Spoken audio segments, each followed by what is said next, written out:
Bonsoir, bienvenue à Port-Chichoulet. Après Port-Camargue et Sète, nous voici dans ce port ici à la fin de l'Hérault. Nous sommes pas très loin de l'Aude. Un tout petit port que vous découvrirez dans un instant. Mais tout de suite, je vous propose de découvrir l'actualité avec nous, si vous le voulez bien. Avec notre invité comme convenu, Michel Bozzarelli. Bonsoir. Bonsoir. Vous êtes le président de cette communauté de communes de 8 communes de la Domitienne. Port-Chichoulet, un nom marrant. Déjà, d'où ça vient ça? Chichoulet, je crois que c'est le nom d'un petit oiseau troglodyte qui vivait sur les zones humides, là, sur les zones Natura 2000 qu'on a à proximité. Tout à fait derrière nous. On est sur un territoire béni des dieux, là, 8800 hectares de zones naturelles qui sont parfaites. Et donc le chichoulet, c'était un petit oiseau qui faisait sa nidification ici. C'est charmant. On prononce chichoulet ou chichoulette? Chichoulet plutôt, les vins de droit disent chichoulet, ne prononce pas le T enfin. Ici dans l'Hérault, puisque à 100 mètres, 150 mètres de l'autre côté de l'Aude, on prononcerait peut-être un peu plus chichoulette, on prononcerait un peu plus le T. Il n'y avait rien ici, on peut le dire, quasiment rien, il y avait juste un petit port, quelques anneaux. Il y a quelques années, il a fallu tout construire grâce à l'aide notamment du Conseil général, 12 millions d'euros, faut le noter, 12 millions d'euros apportés par le département de l'Hérault. Ce port aujourd'hui, il est à sa taille, à sa dimension maximale? Tout à fait, oui, parce que nous sommes, je vous le disais, en zone Natura 2000 et donc l'ensemble des terres sont protégées et donc nous ne pourrions pas accroître sa capacité d'accueil. Mais 250 anneaux dans l'eau, 150 sur le port, je crois que le département a pris les bonnes décisions en le rénovant. Et alors on va en discuter dans un petit moment, mais ce port n'aurait jamais pu exister s'il n'y avait pas eu le projet professionnel, notamment de la conchyliculture. Avant de poursuivre, je vous propose de suivre ce reportage que nous avons fait en mer avec une des 3 sociétés conchilicoles présentes ici sur le port d'Ichichoulet. Il s'agit de la société Culture Marine de Thierry Blanc. Et on se retrouve dans un instant avec notre invité. C'est la deuxième sortie de la journée pour Thierry Blanc et son matelot. Le vent est tombé là, par rapport à ce matin. Plus tôt dans la matinée, la barge tout alu de 15 tonnes s'est déjà rendue sur les concessions situées en pleine mer à 3000 nautiques de l'entrée du port du Chichoulette. Nous y retournons pour une seconde récolte de moules. C'est la pleine saison et la demande est forte. On note sur un cahier l'emplacement des cordes que l'on a mis l'année dernière, parce qu'en fait c'est des cordes qu'on va sortir maintenant, on les a mis en élevage l'année dernière. Ces concessions sont cédées pour une durée déterminée par l'État à un mytiliculteur pour l'élevage de moules de pleine mer.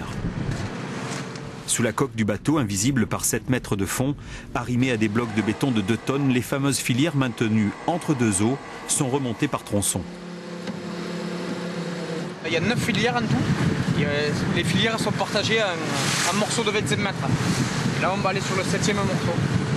Les bouées sont espacées de 30 mètres et entre 2 bouées, donc on a le support, c'est la filière qu'on voit là, sur lequel on va suspendre nos cordes d'élevage et disposer perpendiculairement à la côte pour que les courants arrivent sur le côté. Mytiliculteurs, au gros de vendre à Port-Chichoulette, ils ne sont plus que 3 sur 8 au départ. La moule grecque pas chère a inondé le marché français et l'arrivée d'un prédateur ont eu raison de la solidité de ces entreprises artisanales. Pour ceux qui sont restés, il a fallu s'adapter à ce nouveau fléau. Il y a de ça 15 ans, c'était pas nécessaire. On récoltait les moules comme ça, là, sans filet. Puis les dorades sont arrivées et on est obligé maintenant de mettre une protection. Le filet de protection freine la croissance des moules, mais est indispensable. Il faut 3 mois de plus pour que Mytilus gallo-provincialis atteigne sa taille adulte. Les collègues de l'étang d'Auto peuvent se replier sur l'étang en faisant des huîtres, en faisant autre chose. Nous, on n'a que la mer, donc bon, on a la mer et les moules, donc on continue à faire des moules. Dans des conditions parfois difficiles, ces hommes produisent plus de 200 tonnes de moules de pleine mer par an. Ce jour-là, la mer était belle, mais il arrive qu'en hiver, elle se fâche et interdise aux bateaux de sortir. Le plaisir, c'est d'être dehors, la nature, le calme, le plaisir d'avoir l'eau, de pouvoir plonger quand j'en ai envie. Pour moi, c'est le top. Il n'y a pas mieux. La récolte effectuée, la barge de culture marine revient à Port-Chichoulette. Les 2 caisses de moules sont déchargées. Débarrassées de leurs filets, nettoyées par des saisonniers, elles sont ensuite placées dans des bassins. Elles seront commercialisées et expédiées vers les restaurants de la région dès le lendemain. Alors Michel Bozzarelli, vous nous l'avez dit, ce port n'aurait jamais eu lieu, n'aurait jamais vu le jour si l'aspect professionnel n'avait pas été pris en compte. Comment vous faites pour préserver cet environnement? Parce que la principale qualité ici, c'est l'aspect sauvage quand même. C'est tout à fait vrai. Nous sommes sur un territoire d'exception, je le disais tout à l'heure. Donc notre communauté s'inscrit dans une démarche, mais qui est voulue par l'État, qui est également voulue par le Conseil général. Et donc nous faisons tout pour faire que nous puissions conserver cette qualité environnementale et qu'on vient d'obtenir d'ailleurs avec le label Pavillon Bleu qui nous a été attribué pour le port. Il y a tout de même des projets qui font un petit peu polémique, on va dire un projet de restaurant panoramique. Est-ce qu'il aura réellement lieu? C'est vrai, depuis l'origine, le département avait envisagé qu'à la pointe du Chichoulet, donc nous puissions installer un restaurant qui Est-ce que c'est nécessaire? Nécessaire peut-être pas, mais ça pourrait permettre d'avoir une vie à l'année sur le port, alors que les périodes hivernales sont évidemment plus calmes quand même. On voit des bateaux passer ici, la plaisance, est-ce qu'il peut accueillir encore plus de plaisanciers? Non, en termes d'anneaux, puisque les 250 anneaux sont pris et on a une liste d'attente assez importante. Par contre, on a mis en place une escale, dont première journée gratuite, et puis pour les gens qui viendraient 2 ou 3 jours, ou 6 jours, ou un peu plus. Et donc, du point de vue des escales, oui, il est possible d'accueillir un peu plus de monde, et c'est là que le restaurant pourrait éventuellement servir aussi d'appui. Alors Michel Bozzarelli, pour faire venir des plaisanciers, je vous propose de regarder le sujet suivant. On s'est intéressé à un éleveur de taureaux, Robert Marget, que vous connaissez très très bien, président des arènes de Béziers justement. Et on s'est intéressé à cette zone Natura 2000 justement très très très belle. Regardez. Depuis les années 60, ce site naturel attire les promoteurs en tout genre. En un demi-siècle, il a échappé à un projet de station balnéaire, à une centrale nucléaire et même à un cosmodrome, une base de lancement de fusées. Il aura fallu attendre 2004 pour que son patrimoine écologique soit officiellement reconnu. Restait encore à convaincre les acteurs locaux. Natura 2000 au début a été peut-être un peu mal perçu, mais après quand le syndicat mixte a amorcé la démarche, il a expliqué localement, ça a été tout de suite très vite adopté.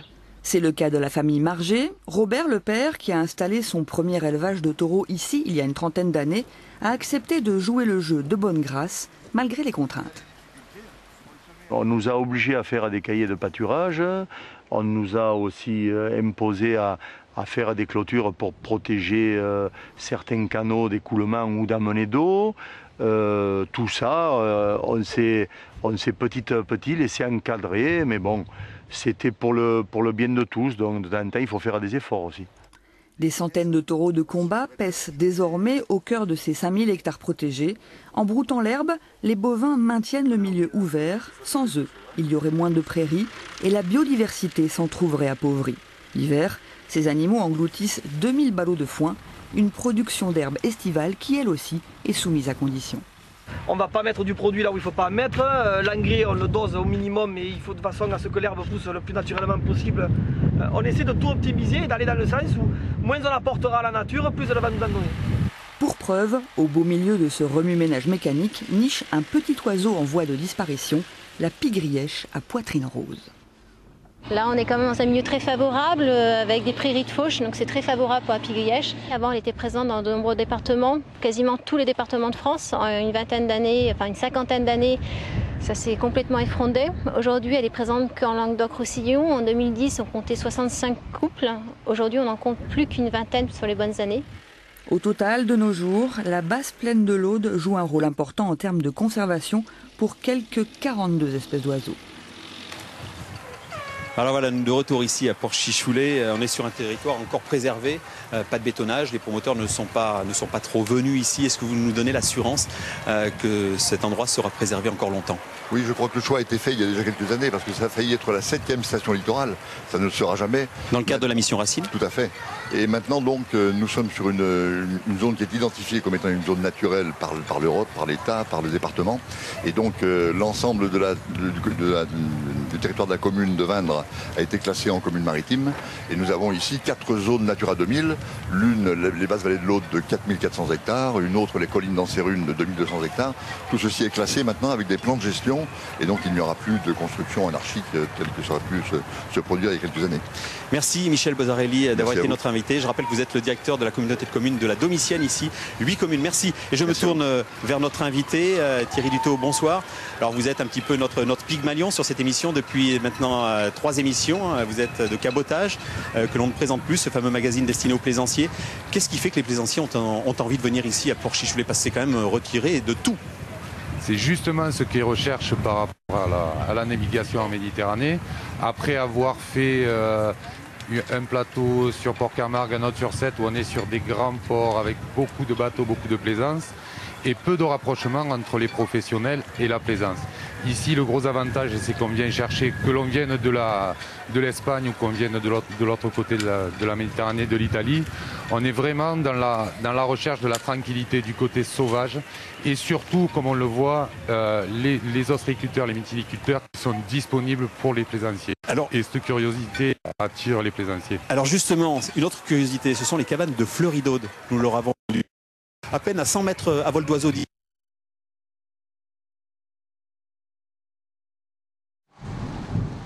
À une centaine de mètres à vol d'oiseau de Port-Chichoulette, de l'autre côté du fleuve Aude. Le restaurant Lou Cabanaïr, une institution, héritage d'un passé familial sauvé de la prédation des promoteurs et autres missions racines. Certaines scènes du Petit Baigneur, film de la fin des années 60, avec Louis de Funès, ont été tournées dans ce décor, là où ce plaisancier tire des bords avec son 80. Roger-Marc Barbier, le patron, se souvient des premiers touristes et de la traditionnelle pêche au globe, aujourd'hui disparue. Avec sa caméra Super 8, il nous fait revivre ce passé révolu, ceux des cabanes. Ce qui a changé, c'est le développement du tourisme. Et ça a beaucoup changé. Mais ça n'a rien à voir avec les grandes stations. C'est encore sauvage, comme ce que tout le monde recherche. Qu'est-ce qui reste des cabanes? Ce qui reste des cabanes, l'âme pour certains. La rivière n'a pas bougé et la plage sauvage. Les pêcheurs ont vieilli. Il existait jusqu'à 8 filets, 8 globes. Moi j'en ai connu 5, juste devant le restaurant, le long de la rivière. Et c'était une pêche traditionnelle pour les familles de pêcheurs des cabanes. Le filet était mis à l'eau, reposé au fond, et quand les familles de pêcheurs décidaient de lever, avaient des tours, 2 tours. Plus tard, ça a été fait électriquement avec un pêcheur. Il rentrait dans le filet. C'était la dernière pêche au globe en France.